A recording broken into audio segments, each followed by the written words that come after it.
Now an army is on the march, attracted by the smell of newly sprouting grass. Locusts are normally solitary creatures, but when food becomes suddenly plentiful, they come together into an unstoppable force that devours everything in its path. But this devastation is about to get a lot worse.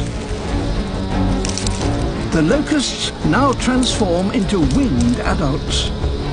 And with wings, they can take to the skies.